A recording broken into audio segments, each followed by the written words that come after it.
disorders of its titular. Okay. Now that very word politic is interesting. It's interesting because it comes from the Greek word polis, which means a city.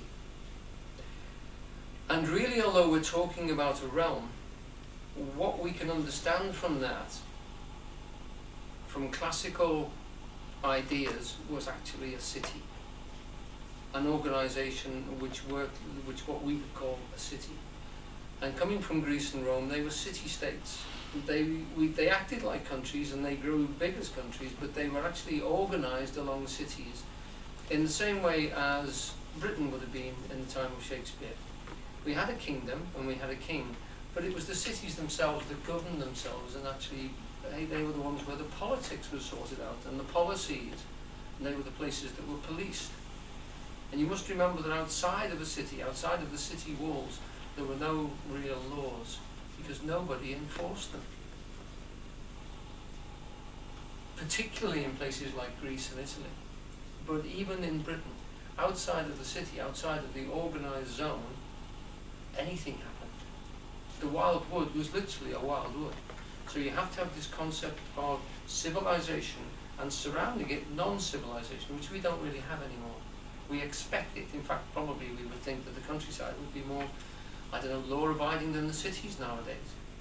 But inside, there is an organisation, there's zones of organisation, of order. And outside, it's lesser so. So we have this concept of the fact that governance, ordering, rule, is to do with setting things, giving things their proper place. Now, it's very, very important to get that. And also, what we started off with, I wasn't going to do this, was I? Also, what we started off with is this immediate separation and linkage. What I want you to look at is the fact that Eugene talks a lot, and David will talk a lot, about non-dualism. What has been said in that first part is you cannot create one thing, because if you talk about a kingdom, you have a king and the kingdom. You have the two things, the organizer and the zone which they organize.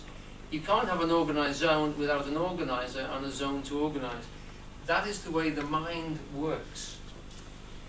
You must constantly put them back into being a unity and separate them at the same time. So the mind will always separate them because it creates watersheds. There's a watershed. It will divide things into that side and that side. The rain falls on it and it watersheds into two parts. Our minds do that all the time with every thought. So you have a unity, which is a kingdom, and immediately you start to fragment it into the different bits. You create watersheds inside it. And one would be the king and his kingdom. Now David has spent the first couple of paragraphs saying that the two are indissolubly woven together, they're blended together, they work inside and alongside each other. The two things come into creation with each other. I'm sort of saying that that's a zone which is ordered, and it's ordered by a person. And we can think of it quite simply in terms of the city, because it was inside the cities that powerful people came in to organize the thing, organize what happened, what came in and what went out, and a firmament around it which was held, often created by a wall. That's what we mean by a garden. A garden is a guarded zone. It's being guarded because it's got things inside which are valuable. One of the ancient sort of symbols for this, which we find in Mesopotamia and all around the Euphrates, is a circle which is divided into four, with a circle in the middle and another circle on top. And it's usually translated as being a tower where you could look out around a zone or a guarded place which was divided and cultivated. Remember, we didn't start cultivating. It's now widely thought that we started cultivating about 9,000 years ago, round about Turkey and Iran and Iraq.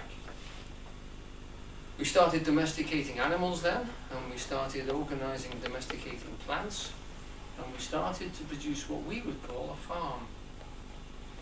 Now, what you've got then, and this is how it started, you've got zones of gardened areas, farms, which were started to get more and more sophisticated. And these grew out of hunter-gatherers who used to go out and kill animals and then gather crops, fruits and things from the wild. And gradually, in those areas of Turkey and around the Euphrates, they started to cultivate growing their own crops, which were the best ones that they wanted to encourage, shall we say. Domesticating animals, which were as easier than going out and hunting for them. And slowly we processed and changed from being wild gatherers into being very efficient farmers and organisers and builders. We started, once you've got somewhere where you're cultivating, you've then got to protect it because it's worth stealing. If you're a completely nomadic hunter-gatherer, it's not worth guarding anything really, except maybe your flocks. You know, if someone steals them, you can readily steal them back because you can chase after them. But if you've got a place and you've actually worked it and tilled the ground, it suddenly becomes very much more important. It then becomes valuable to protect. It becomes a garden of Eden. Inside it there's food, and outside of it there's not much food. It's cruel to say, but when the Americans decided to put Red Indians into reservations, they reckoned that they could get, it would be 100 times more efficient to put them on reservations than let them wander. If you wander wildly, gathering, you need something in the region of about, I think they said something around about 10 square miles for each person. You can reduce that to about an acre per person if you're farming efficiently. So you can see why they did it. I mean, lots died in the process because it was only an experiment, you have to say, but the ruthless logic of that, when you look at it, and when you consider how many people you can fit into a smaller and smaller space, because this thing is incredibly well organized, okay? So that demanded, in a way that they'd never demanded before, a central organizer.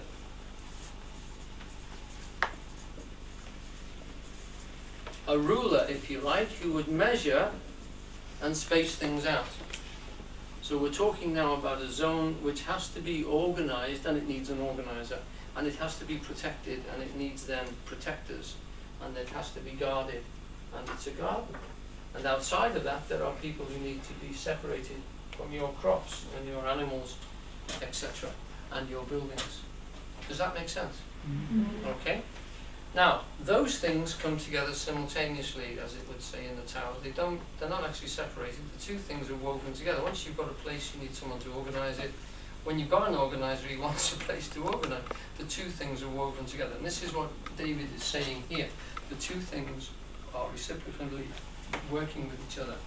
He's saying that it is a function, it's an eternal function, which is developing, it's evolving in human beings. And this is what we're talking about here. Kingship and the concept of a realm. David calls the book Shakespeare King Educator. He's educating the kings, or he's writing a book to inform the kings of the processes of which they are completely involved. And remember, at his time, the monarchy was the powerful driving force of the whole of Europe. And Europe was the world in which they were involved. They knew very little about China and India, and nothing yet quite about, but during his lifetime the Americas were discovered. So as far as he knew, the only form of politics would have been monarchy. They were fascinated by Venice because of course it wasn't quite a monarchy. It was a peculiar thing where they voted the king in. Voted the, the Duke, the Doge, sorry, not the Duke, the Doge, yeah. Right. The realm discussed in Shakespeare's histories may be as large or as small as consciousness determines. The kingdom of heaven, or of earth, of man, or a grain of sand.